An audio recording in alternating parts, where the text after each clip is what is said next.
दिल्ली दंगों के मामले में दिल्ली पुलिस ने एक नई चार्जशीट दाखिल की है जिसमें गैर मुस्लिमों को आरोपी बनाया गया है। दिल्ली पुलिस ने अदालत में दाखिल अपने आरोप पत्र में कहा है कि फरवरी में उत्तर पूर्वी जिले में हुए दंगों के दौरान कुछ दंगाई व्हाट्सएप ग्रुप के जरिए आपस में संपर्क में थे और जय श्री राम नहीं कहने पर उन्होंने 9 मुसलमानों को मार डाला।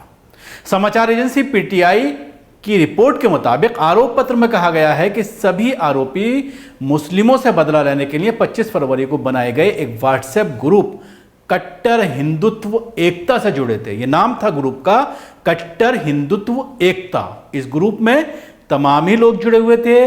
इस ग्रुप का इस्तेमाल इन लोगों ने आपस में संपर्क में रहने और एक दूसरे को हथियार और गोला बारूद मुहैया कराने के लिए किया। आरोप पत्र में कहा गया है कि व्हाट्सएप ग्रुप बनाने वाला अभी भी फरार है। इसमें कहा गया है कि 25 फरवरी को 12:49 पर कट्टर हिंदुत्व एकता ग्रुप को बनाया गया।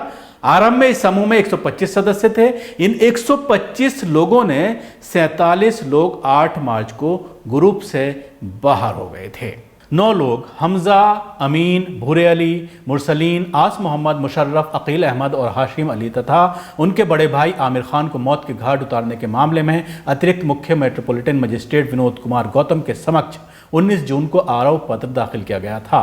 पुलिस ने आरोप पत्र में कहा कि जांच के दौरान ये साबित हुआ है कि 25 फरवरी की सुबह से लेकर 26 फरवरी की मध्यरात्रि तक हिंदुओं का एक समूह सक्रिय हुआ था।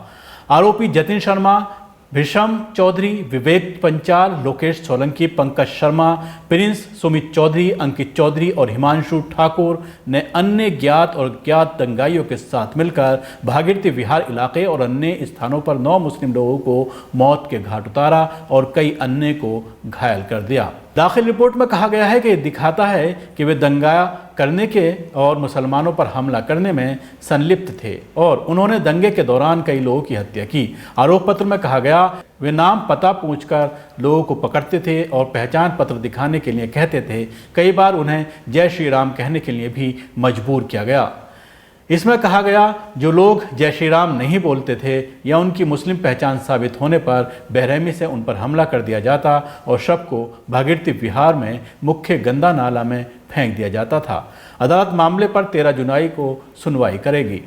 पुलिस की रिपोर्ट के मुताबिक एक आरोपी लोकेश सोलंकी ने 25 फरवरी को व्हाट्सएप ग्रुप में मैसेज किया। गंगा विहार क्षेत्र के इस तरह भाई लोकेश सोलंकी हैं, अगर किसी भी हिंदू को जरूरत हो तो संपर्क करें, हमारे पास आदमी, हथियार और कारतूस हैं। भागीरथी विहार क्षेत्र में मैंने 2 मुसलमानों को मार डाला और अपने साथियों की मदद से उन्हें नाले में फेंक दिया। पुलिस ने कहा है कि पहले मामले में 26 फरवरी को दंगाइयों ने हमजा की हत्या की। घटना रात में 9:15 बजे के करीब हुई जब वो मुस्तफाबाद से भागीरथी विहार की ओर जा रहा था। भागीरथी विहार में ई ब्लॉक के पास नाले में उन्हें फेंक दिया गया। इस संबंध में गोकलपुरी थाने में 3 मार्च को प्राथमिकी दर्ज हुई। दूसरे मामले में 25 फरवरी को दंगाइयों ने अमीन को मार डाला और शव को भागीरथी विहार में सी ब्लॉक के पास नाले में फेंक दिया। तीसरे मामले में 26 फरवरी को भागीरथी विहार के सी ब्लॉक के पास भूरे अली की हत्या कर दी गई। पुलिस के मुताबिक 25 फरवरी को शाम 4:30 बजे के बीच मुरसलीन की हत्या कर दी गई और जौहरीपुरी पुलिया के पास नाले में शव को फेंक दिया गया और उनके स्कूटर में आग लगा दी गई। पुलिस ने कहा कि 25 फरवरी को शाम 7:30 बजे के बीच दंगाइयों ने आस मोहम्मद की हत्या कर दी और शव को नाले में फेंक दिया। उसी रात 8 बजे के करीब दंगाइयों ने बिजली काट दी और अंधेरे में मुशर्रफ के घर पर हमला कर दिया। उन्हें घर से खींचकर निकाला गया और मौत के घाट उतार दिया गया। शव को नाले में फेंक दिया। पुलिस ने कहा है कि 26 फरवरी को रात 9:30 बजे अकील अहमद को दंगाइयों ने मार डाला। उसी दिन रात 9:40 के करीब हाशिम अली और उनके बड़े भाई आमिर खान को दंगाइयों ने मार डाला।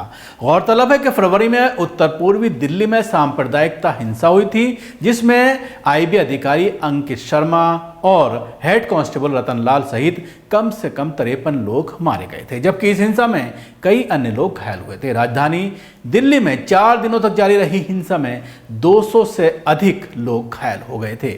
इसमें 11 पुलिसकर्मी भी शामिल थे।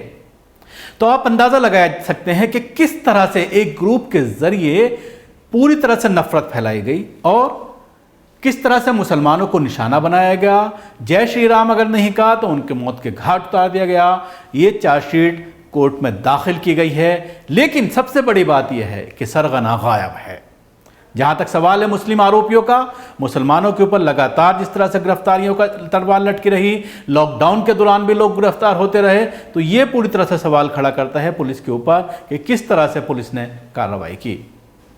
धन्यवाद। आपको हमारा प्रोग्राम कैसा लगा जरूर बताएं। हमारे YouTube चैनल को सब्सक्राइब करना ना भूलें, इसके साथ ही बेल आइकन जरूर दबाएं।